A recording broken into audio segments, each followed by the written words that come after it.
കപ്പലൊട്ടിയ തമിഴൻ എന്ന് വിളിക്കുന്നത് ആരെയാണ്? Option A V O Chidambaram Pillai, B C Rajagopalachari, C M Visvesvaraya, D E V Ramaswamy Naicker. കപ്പലൊട്ടിയ തമിഴൻ എന്ന് വിളിക്കുന്നത് ആരെയാണെന്ന് ചോദിച്ചാൽ വി ഒ ചിദംബരംപിള്ള. Option A V O Chidambaram Pillai. കപ്പലൊട്ടിയ തമിഴൻ എന്ന് വിളിക്കുന്നത് ആരെയാണെന്ന് ചോദിച്ചാൽ വി ഒ ചിദംബരംപിള്ള.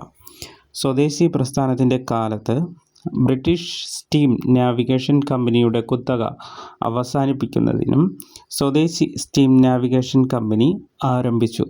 സ്വദേശി പ്രസ്ഥാനത്തിൻ്റെ കാലത്ത് ബ്രിട്ടീഷ് സ്റ്റീം നാവിഗേഷൻ കമ്പനിയുടെ കുത്തക അവസാനിപ്പിക്കുന്നതിനു സ്വദേശി സ്റ്റീം നാവിഗേഷൻ കമ്പനി ആരംഭിച്ചു.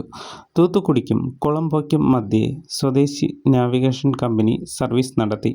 തൂത്തുക്കുടിക്കും കൊളംബോയ്ക്കും മധ്യേ സ്വദേശി സ്റ്റീം നാവിഗേഷൻ കമ്പനി സർവീസ് നടത്തി.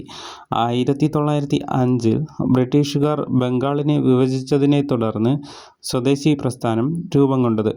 1905 ബ്രിട്ടീഷുകാർ ബംഗാളിനെ വിഭജിച്ചതിനെ തുടർന്ന് സ്വദേശി പ്രസ്ഥാനം രൂപം കൊണ്ടത്.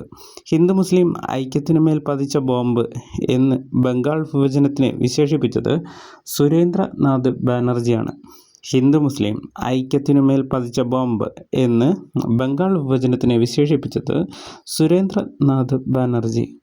സ്വദേശി പ്രസ്ഥാനത്തിൻ്റെ ഭാഗമായി വിദേശ വസ്തുക്കൾ ബഹിഷ്കരിക്കുകയും നശിപ്പിക്കുകയും ചെയ്തു. സ്വദേശി പ്രസ്ഥാനത്തിൻ്റെ ഭാഗമായി വിദേശ വസ്തുക്കൾ ബഹിഷ്കരിക്കുകയും നശിപ്പിക്കുകയും ചെയ്തു. സ്വദേശി പ്രസ്ഥാനം വന്ദേമാതരം പ്രസ്ഥാനം എന്നും അറിയപ്പെടുന്നു. സ്വദേശി പ്രസ്ഥാനം വന്ദേമാതര പ്രസ്ഥാനം എന്നും അറിയപ്പെടുന്നു. അപ്പോഴേ കപ്പലൊട്ടിയ തമിഴൻ എന്നറിയപ്പെടുന്നത് വി ഒ ചിദംബരംപിള്ളയാണ്. സ്വദേശി പ്രസ്ഥാനത്തിൻ്റെ കാലത്ത് ബ്രിട്ടീഷ് സ്റ്റീം നാവിഗേഷൻ കമ്പനിയുടെ കുത്തക അവസാനിപ്പിക്കുന്നതിന് സ്വദേശി സ്റ്റീം നാവിഗേഷൻ കമ്പനി ആരംഭിച്ചു. തൂത്തുക്കുടിക്കും കൊളംബോയ്ക്കും മധ്യേ സ്വദേശി നാവിഗേഷൻ കമ്പനി സർവീസ് നടത്തി. 1905 ബ്രിട്ടീഷുകാർ ബംഗാളിനെ വിഭജിച്ചതിനെ തുടർന്ന് സ്വദേശി പ്രസ്ഥാനം രൂപം കൊണ്ടത്. ഹിന്ദു മുസ്ലിം ഐക്യത്തിന്മേൽ പതിച്ച ബോംബ് എന്ന് ബംഗാൾ വിഭജനത്തിനെ വിശേഷിപ്പിച്ചത് സുരേന്ദ്രനാഥ് ബാനർജിയാണ്. സ്വദേശി പ്രസ്ഥാനത്തിൻ്റെ ഭാഗമായി വിദേശ വസ്തുക്കൾ ബഹിഷ്കരിക്കുകയും നശിപ്പിക്കുകയും ചെയ്തു. സ്വദേശി പ്രസ്ഥാനം വന്ദേമാതരം പ്രസ്ഥാനം എന്നും അറിയപ്പെടുന്നു. അയണോസ്ഫിയർ ഏത് അന്തരീക്ഷ മണ്ഡലത്തിൻ്റെ ഭാഗമാണ്? A troposphere, B stratosphere, C thermosphere, D mesosphere. Ionosphere ഏത് അന്തരീക്ഷ മണ്ഡലത്തിൻ്റെ ഭാഗമാണെന്ന് ചോദിച്ചാൽ ഓപ്ഷൻ സി തെർമോസ്ഫിയർ. അയണോസ്ഫിയർ ഏത് അന്തരീക്ഷ മണ്ഡലത്തിൻ്റെ ഭാഗമാണെന്ന് ചോദിച്ചാൽ സി തെർമോസ്ഫിയർ.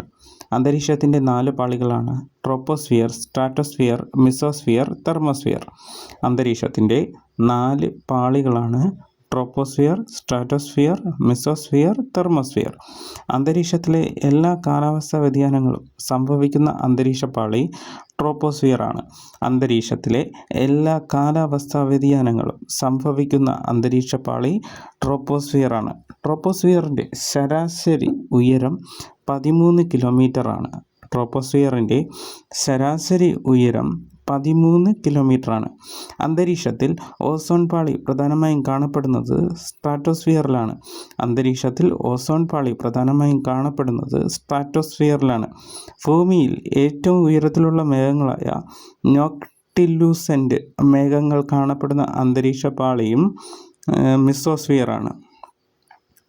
അപ്പോൾ ഭൂമിയിൽ ഏറ്റവും ഉയരത്തിലുള്ള മേഘങ്ങളായ നോക്ടിലൂസെൻ്റ് മേഘങ്ങൾ കാണപ്പെടുന്ന അന്തരീക്ഷ പാളി മെസോസ്ഫിയറാണ്. ഉൽക്കാവർഷ പ്രദേശം എന്നറിയപ്പെടുന്ന അന്തരീക്ഷ പാളി മെസോസ്ഫിയറാണ്. ഉൽക്കാവർഷ പ്രദേശം എന്നറിയപ്പെടുന്ന അന്തരീക്ഷ പാളി മെസോസ്ഫിയറാണ്. അപ്പോൾ അയണോസ്ഫിയർ ഏത് അന്തരീക്ഷ മണ്ഡലത്തിൻ്റെ ഭാഗമാണെന്ന് ചോദിച്ചാൽ സി തെർമോസ്ഫിയറാണ്. അന്തരീക്ഷത്തിൻ്റെ 4 പാളികളാണ് ട്രോപ്പോസ്ഫിയർ, സ്ട്രാറ്റോസ്ഫിയർ, മെസോസ്ഫിയർ, തെർമോസ്ഫിയർ. അന്തരീക്ഷത്തിലെ എല്ലാ കാലാവസ്ഥാ വ്യതിയാനങ്ങളും സംഭവിക്കുന്ന അന്തരീക്ഷ പാളി ട്രോപ്പോസ്ഫിയറാണ്. അന്തരീക്ഷത്തിലെ എല്ലാ കാലാവസ്ഥാ വ്യതിയാനങ്ങളും സംഭവിക്കുന്ന അന്തരീക്ഷ പാളി ട്രോപ്പോസ്ഫിയറാണ്. ട്രോപ്പോസ്ഫിയറിൻ്റെ ശരാശരി ഉയരം 13 കിലോമീറ്ററാണ്. ട്രോപ്പോസ്ഫിയറിൻ്റെ ശരാശരി ഉയരം 13 കിലോമീറ്ററാണ്. അന്തരീക്ഷത്തിൽ ഓസോൺ പാളി പ്രധാനമായും കാണപ്പെടുന്നത് സ്ട്രാറ്റോസ്ഫിയറിലാണ്. സ്ട്രാറ്റോസ്ഫിയറാണ്. ഭൂമിയിൽ ഏറ്റവും ഉയരത്തിലുള്ള മേഘങ്ങളായ നോക്ടിലൂസൻ്റ് ഘടകങ്ങൾ കാണപ്പെടുന്ന അന്തരീക്ഷ പാളി മെസോസ്ഫിയറാണ്. ഭൂമിയിൽ ഏറ്റവും ഉയരത്തിലുള്ള മേഘങ്ങളായ നോക്ടിലൂസൻ്റ് മേഘങ്ങൾ കാണപ്പെടുന്ന അന്തരീക്ഷ പാളി മെസോസ്ഫിയറാണ്. ഉൽക്കാവർഷ പ്രദേശം എന്നറിയപ്പെടുന്ന അന്തരീക്ഷ പാളി മെസോസ്ഫിയറാണ്. ഉൽക്കാവർഷ പ്രദേശം എന്നറിയപ്പെടുന്ന അന്തരീക്ഷ പാളി മെസോസ്ഫിയറാണ്.